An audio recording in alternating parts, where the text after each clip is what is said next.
तो हमारे आसपास मौजूद हर चीज आखिर बनी किस चीज से है? इस विश्लेषण में हम रोजमर्रा के दिखने वाली बड़ी बड़ी चीजों से लेकर पदार्थ के उन छोटे अदृश्य कणों तक का एक दिलचस्प सफर तय करने वाले हैं। ये एक ऐसा विषय है जो हमारी रोजमर्रा की दुनिया के पीछे छिपे कमाल के विज्ञान को सामने लाता है। बिना किसी देरी के चलिए शुरू करते हैं। इस पूरी चर्चा को हमने 4 आसान हिस्सों में बांटा है। पहला, हमारे आसपास का पदार्थ। दूसरा, अलग अलग तरह के मिश्रणों को समझना। तीसरा, तत्व और शुद्ध पदार्थ। और आखिर में यौगिकों यानी कंपाउंड्स का असली जादू।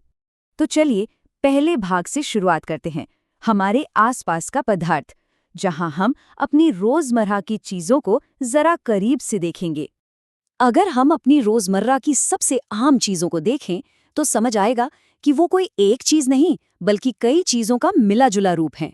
उदाहरण के लिए पोहा या एक अंकुरित सलाद का कटोरा ले लीजिए। विज्ञान की भाषा में इसे हेटेरोजीनियस मिक्सचर यानी विषमांगी मिश्रण कहते हैं। क्यों? क्योंकि इसमें मौजूद अलग अलग सामग्रियों को नग्न आंखों से बिल्कुल साफ साफ देखा जा सकता है। प्याज अलग, मूंगफली अलग। लेकिन दूसरी तरफ पानी में घुली हुई चीनी का मामला बिल्कुल अलग है।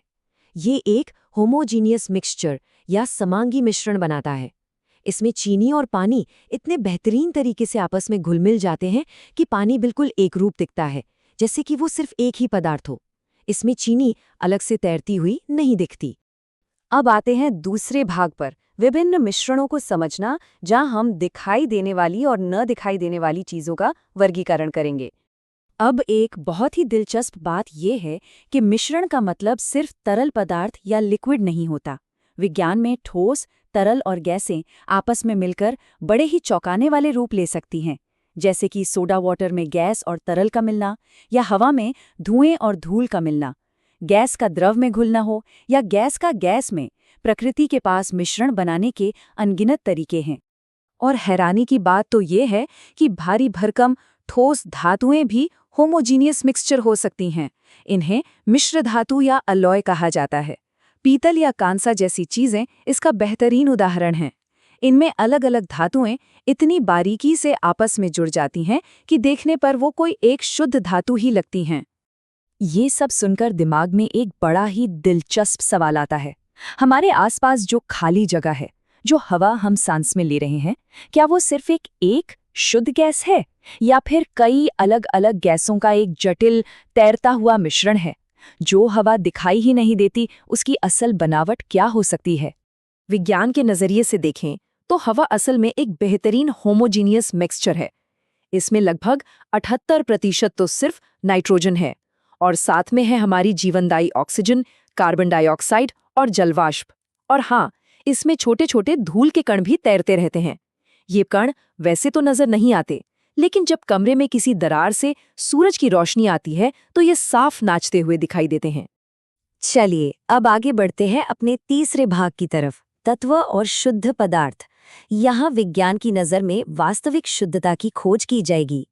हम आम बोलचाल में शुद्ध शब्द का इस्तेमाल तब करते हैं जब किसी चीज में कोई मिलावट न हो, जैसे शुद्ध दूध या शुद्ध घी। लेकिन केमिस्ट्री की दुनिया में इसका मतलब एकदम अलग है।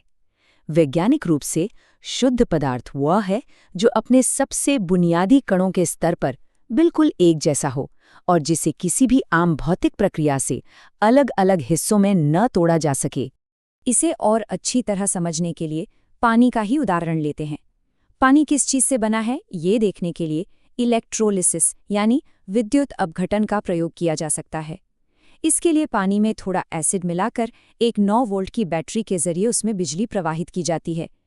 ऐसा करने से पानी अपने मूल घटकों में टूटने लगता है और टेस्ट ट्यूब में गैस के बुलबुले इकट्ठे होने लगते हैं। अब जब इन दोनों अलग अलग गैसों के पास एक जलती हुई मोमबत्ती लाई जाती है तो नतीजे सच में हैरान करने वाले होते हैं। एक गैस के पास मोमबत्ती लाते ही एक तेज पॉप की आवाज आती है, जबकि दूसरी गैस उसी मोमबत्ती की लौ को और भी ज्यादा चमकदार बना देती है। इससे ये साफ साबित हो जाता है कि पानी से निकली ये दोनों गैसें बिल्कुल अलग अलग गुणों वाली हैं। और पानी से निकली ये दोनों गैसें, हाइड्रोजन और ऑक्सीजन, असल में तत्व या एलिमेंट कहलाती हैं। तत्व ही वो सबसे बुनियादी ईंटें हैं जिनसे इस ब्रह्मांड का हर पदार्थ बना है। इनकी खासियत ये है कि इन्हें किसी भी रासायनिक प्रतिक्रिया या केमिकल रिएक्शन से और ज्यादा सरल पदार्थों में नहीं तोड़ा जा सकता। तत्वों के बारे में एक और शानदार बात जानते हैं। आज तक विज्ञान ने कुल 118 तत्वों की खोज की है। इनमें से ज्यादातर तो कमरे के तापमान पर ठोस अवस्था में रहते हैं। सिर्फ 11 तत्व ऐसे हैं जो प्राकृतिक रूप से गैस है, और पारा तथा ब्रोमीन जैसे बस 2 ही तत्व हैं जो तरल यानी लिक्विड रूप में पाए जाते हैं। अब हम इस विश्लेषण के सबसे रोमांचक और आखिरी हिस्से पर पहुंच गए हैं। भाग 4, यौगिकों यानी कंपाउंड्स का जादू। यहाँ देखा जाएगा कि जब तत्व आपस में मिलते हैं तो कैसा रूप बदलते हैं। होता यह है कि जब 2 या उससे ज्यादा शुद्ध तत्व एक बहुत ही सख्त और निश्चित अनुपात में रासायनिक रूप से आपस में जुड़ते हैं तो यौगिक या कंपाउंड बनते हैं। कमाल की बात यह है कि ये यौगिक उन तत्वों से बिल्कुल अलग होते हैं जिनसे ये बने हैं। ये एक पूरी तरह से नया पदार्थ बन जाते हैं जिन्हें किसी साधारण भौतिक तरीके से वापस उनके मूल तत्वों में नहीं बदला जा सकता। और यही केमिस्ट्री का सबसे बड़ा जादू है।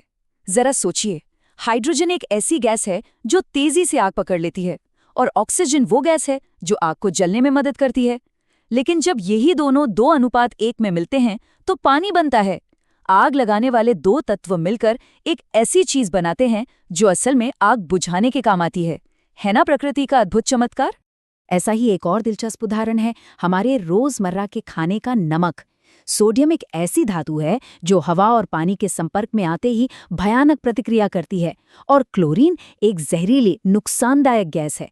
लेकिन जब इन दोनों खतरनाक तत्वों का रासायनिक मिलन होता है तो बनता है सोडियम क्लोराइड, वही एकदम सुरक्षित और जरूरी नमक जो रोज खाने में स्वाद के लिए डाला जाता है।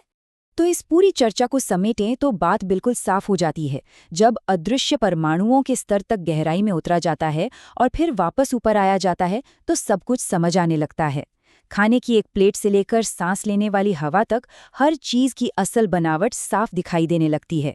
ये पूरी भौतिक दुनिया इन्हीं तत्वों, यौगिकों और तरह तरह के मिश्रणों का एक बहुत ही खूबसूरत और जटिल जाल है।